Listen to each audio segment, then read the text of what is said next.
VikesNow, I'm Dustin Baker. We have the May 24th edition. It would be day 2 of OTAs, organized team activities, and about 20 days, 3 weeks until mandatory minicamp, which is when all the dudes must show up, hell or high water. I'm here with Josh Frey, who is the editor of Purple PTSD, at Fried Chicken on Twitter. How is Wednesday treating you, sir? It's good. It's good. It'd be a lot better if Justin Jefferson and Daniil Hunter were at OTAs, but hey, as long as once they get their contract sorted out, we'll be all good to go. Yep. And privately, separately, we're both putting our NBA demons to rest. Your Bucks were dispatched by the team that's probably going to the finals. My LeBron-led Lakers were dispatched by the team that's probably going to win the damn thing. Yeah, it was a real sad NBA in our we did NBA playoff prediction, the first of its kind on Vikings territory, and it was a whiff. Yeah, those went really well. Yeah. Yeah, we're gonna have to put more thought into it next year. All right, so what we're here for today, on the billboard, is roster battles. I asked you to put together 5. You said you probably could have done about 10. We're gonna keep it to the top 5 because of the artificial YouTube time constraint. Most people's attention span in the space is about 10 to 15 minutes. So I want to do that with you, sir. I want to know. We are, for the next 3 months, this is pretty much all we're going to talk about, aside from a Dalvin Cook move or the extensions you mentioned. Kick us off with, I don't care which order you rank them in, or if they are in order at all. Give me a first roster battle for the 2023 Vikings. Well, I'm going to get us started. I think we can't really talk about roster battles without talking about the cornerback position at this point in the offseason for the Vikings. It's something that happens every single year. We never really know who's going to be the second starting quarterback on the defense. This year, it looks like CB1's going to Byron Murphy, but CB2 could be any combination of Andrew Booth, Kai Blackman, Caleb Evans, maybe even Jay Ward sneaks in there somehow. But yeah, this looks like it's probably going to be the most heated battle. And it's going to be really interesting because we really don't know what to expect from any one of these guys at this point. I mean, we saw a couple games with Caleb Evans. We saw a few snaps of Andrew Booth last year, but that's about it. And we really are going into this with a completely blank slate on defense. And it's going to be really interesting to see how the secondary shapes up. So let's call it CB2. If you had to predict without seeing any summer, is it Booth or is that not necessarily a prediction?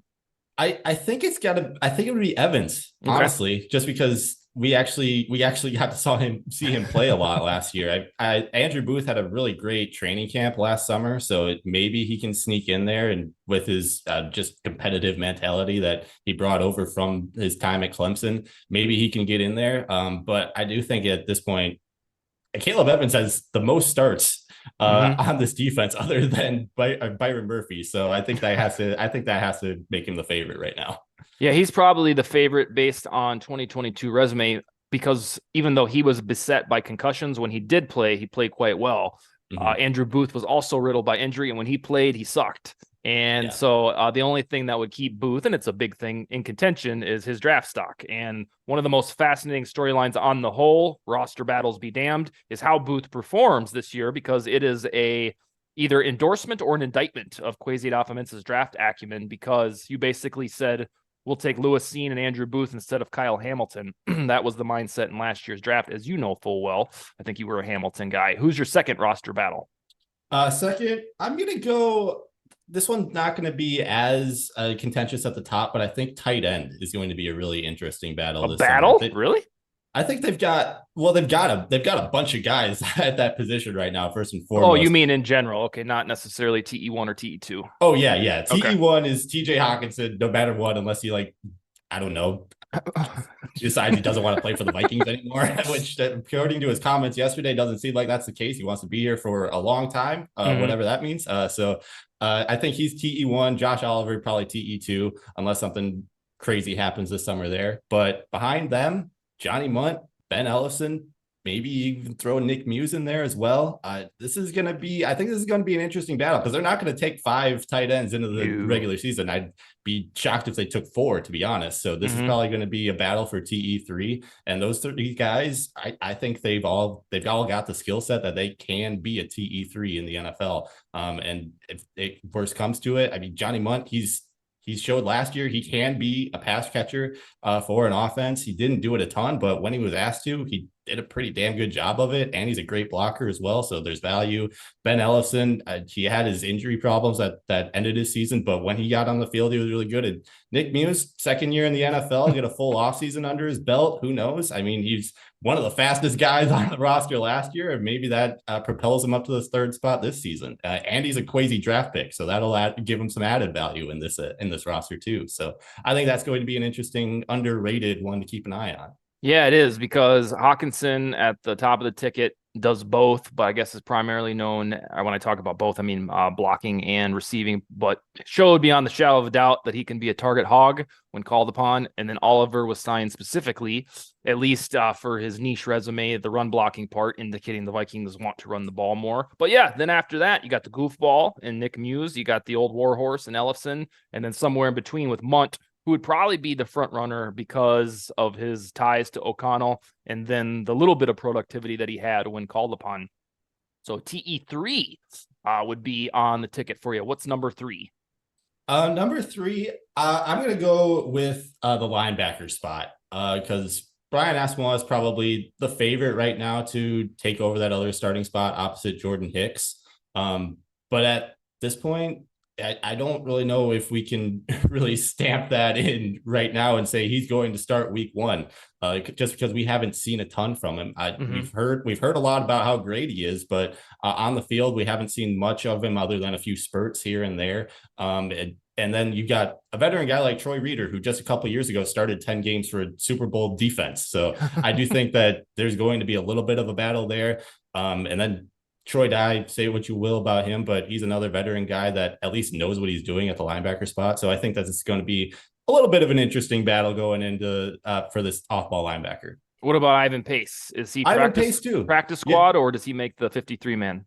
I predicted right when they signed him that he's going to make the 53-man, so I think you got to throw him in there too. So I joined a show last night with Jordan Hawthorne and Will Goodwin talking about the draft and some of the offseason. And for context, I'm bringing this up kind of about Ivan Pace is, when we were on Friday and Saturday of the draft, we didn't have many draft picks, and then Mekhi Blackman was the pick, and our knee-jerk reaction was like, you're supposed to get him in the 5th or 6th. What are you doing? It felt like through the course of the draft, like, well, this is what it is. We only had 5 picks.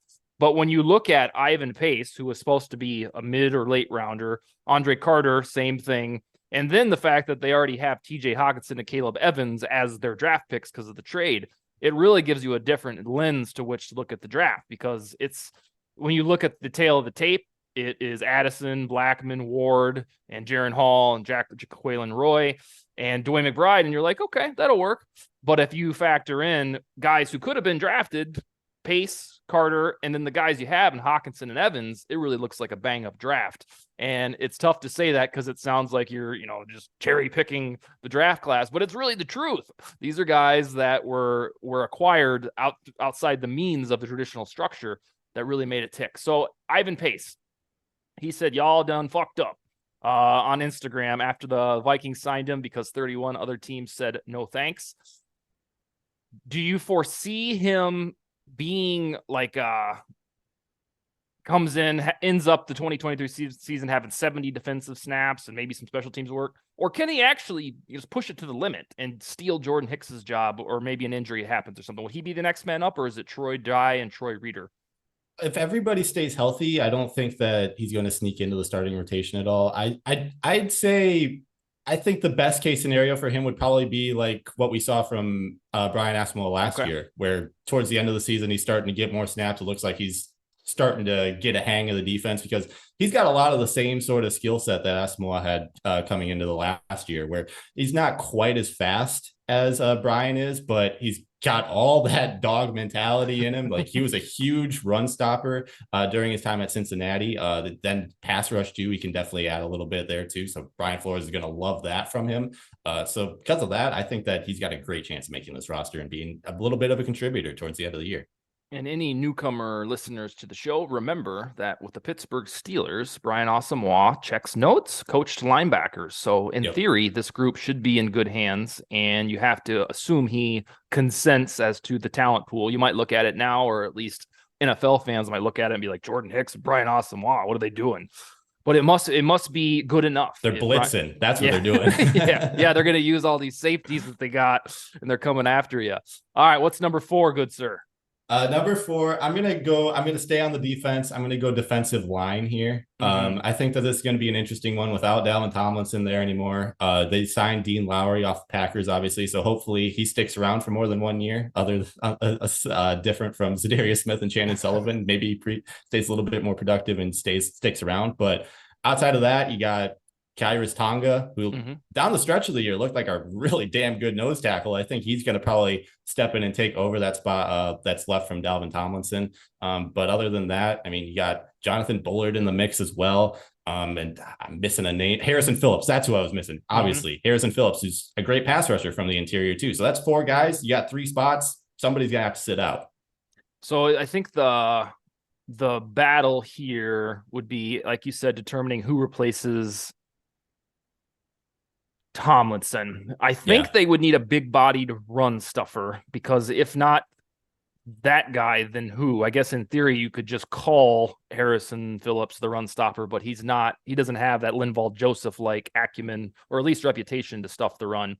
And are you saying that Lowry has already won Jonathan Bullard's job? I kind of think so.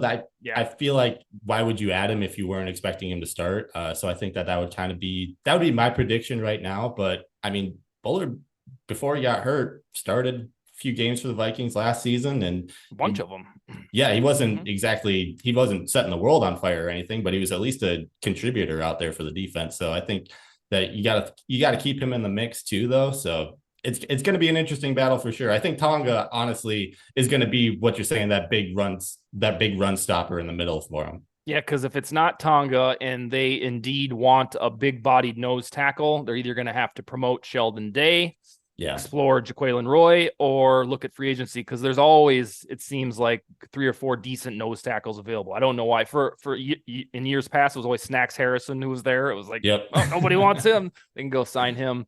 But yeah, I think Lowry, I mean, he's a Packers starter. I think for sure he wins Bullard's job last year. Bullard was basically like the O'Connell version of Shamar Stephen. You know, you just throw a dude on the team to eat innings if you're a baseball fan. But yeah, it'll be up to Tonga to win that spot. And I think I'm with you that he essentially has to. And for some reason, the Vikings wanted to give him a second look, but not Duke Shelley. Those two were like bedfellows in terms of PFF grade, and out of nowhere, former Bears ties. And I guess I'll never understand it. And maybe Brian Flores can speak on it someday. Shelley must just not have the press coverage skill set they were looking for, because for $1.3 million, you let him slide to the Raiders, who the Vikings play in December. Yeah.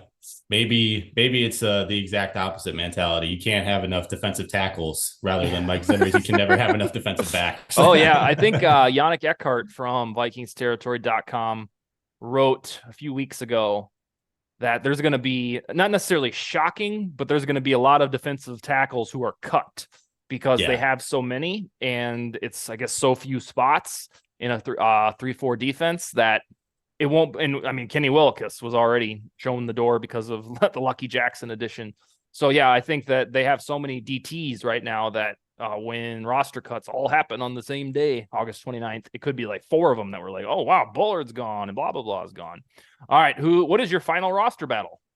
I'm gonna go back over the offense and go wide receiver.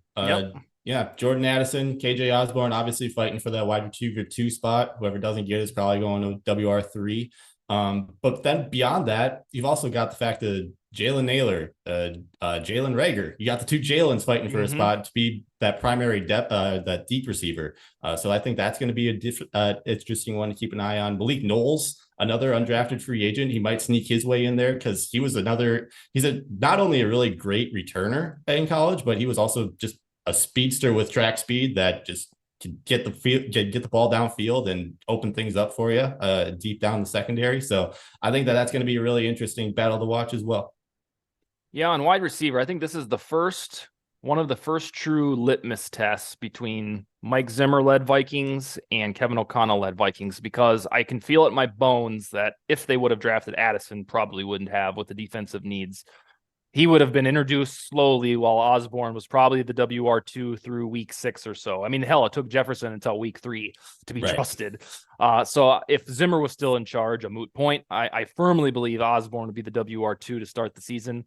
But this is a brave new world, and the offensive-minded thinkers probably will do offensive-minded things and give Addison, at least, I don't know if he technically, I guess they have to kind of announce WR2 on the depth chart now that I think about it. But at least in terms of the target loads, it'll be exciting to see Addison intermixed. Do you think Naylor is eyeing a 2024 job? Because one of the quietest talkers of Vikings football right now is that KJ Osborne is a free agent next year. And even if he balls out and keeps Jordan Addison at bay, I don't think that matters. I still think he hits free agency, because you can't just in your front office be like, well, Osborne played better than Addison, so we're not starting Addison in 2024.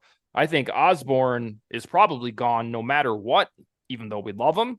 And that means Jalen Naylor or a WR to be named later would be on tap for WR3. Am I overthinking that? No, I think that's pretty much right on track with what I'm thinking too. I don't think that there's really much of a scenario where, unless Osborne's willing to take some huge pay cut to stay a Viking, and he like shouldn't. And he shouldn't. Yeah, he's young. He's been very productive over the past 2 years. He's been one of the better wide receiver twos you can find in the NFL at this point. So I'd be shocked if they if he decided to take a pay cut or anything. So I do think that he's hitting free agency, and he's probably going to end up elsewhere. But we thought the same thing about Alexander Madison too, and he stuck around. So who really knows? Yeah. You know? Yeah, I think, let's say Osborne does his customary 700 yards, 6 touchdowns, probably 2 clutch ass ones, that win ball games. I think he at age, then he'll be 26 going 27. I think he would be one of those receivers that will fetch not like 20 million, but 15 million, 3 years. And he'll deserve it. And probably be a WR2 for some, like the Texans or some team who needs WR2 by that point. The last thing I'll ask you is unrelated to roster battles, is the proposed rule change that if it passes, NFL teams, no matter where they are in the field on a kickoff, could put their hand in the air, get the ball to 25. Does that put Kane and Nwangu on borrowed time for these Vikings, or is that just getting a little ahead of ourselves? I kind of hinted at this already, even before this rule popped up, just because the Vikings quietly signed a lot of really solid returners over this offseason, and even drafted a couple as well. If you look at Jordan Addison and his history over at Pittsburgh, he was a pretty good punt returner over there. So I do think that, yeah, especially if this rule is in place, you've got 3 other RBs at least, unless Dalvin Cook sticks around, then you got 4. He becomes very expendable, in my opinion. I was already hinting at a potential of maybe Nwangu's on his way out at some point. If it gets down to the nitty gritty and they're looking for one guy to get him from 54 to 53, he might be the odd man out in that scenario. So yeah, I think this is an interesting scenario to keep an eye on. And I'm here to tell you that will suck for one reason. I'm not diametrically opposed to it, but for damn sure he's going to go somewhere. And that means at least once or twice per year, he's going to have a kickoff return for a touchdown. And we're going to be like, oh. And it'll probably be against the Vikings too. Oh, yeah. Can you imagine those games if he ends up with the Bears or the Lions? God help us. Yeah, we're going to be on pens. We do that about field goals and, with Daniel Carlson and such, let alone a speedster like that, second fastest guy on the team next to Kalon Barnes. All right, sir. Wow. That was, I like all those roster battles, especially the one at the end, because Addison Osborne is probably going to be what everybody's focused on to ensure that Addison is the real deal. But I think, to start the show, the most important one is the one you led with, is cornerback, because they didn't sign more than one veteran after Byron Murphy. We thought they'd probably get 2, whether that was Cameron Sutton and Byron Murphy, or keep Duke Shelley for the love of God. But because they did, and then by the way, they released Cameron Dantzler for no good reason. They've whittled themselves down to nubbins for reputable corners, and therefore this summer will be ultra intriguing about who's it going to be. All right, man, we'll be back next Wednesday. Not sure what we'll go through on that day, but we'll figure it out closer to the time. Any closing arguments? Hopefully we're talking about some sort of extension by then. That'd be really cool. Yeah, get those out of the way. It's the Hawkinson extension, and of course the Jefferson, and even Hunter's, which is a little bit more panicky. you're kind of like, oh yeah, they're going to get done. But I've written a couple times, well, at some point they actually have to get done, folks. Yeah, they gotta get the ball rolling at Yeah, some I point. I guess we should be lucky. There's no real drama because everybody seems like they want to be there. Yeah. It's just, we're like, all right, well, when are we doing it, fellas? So, all right, man, we'll talk to you next Wednesday. See ya.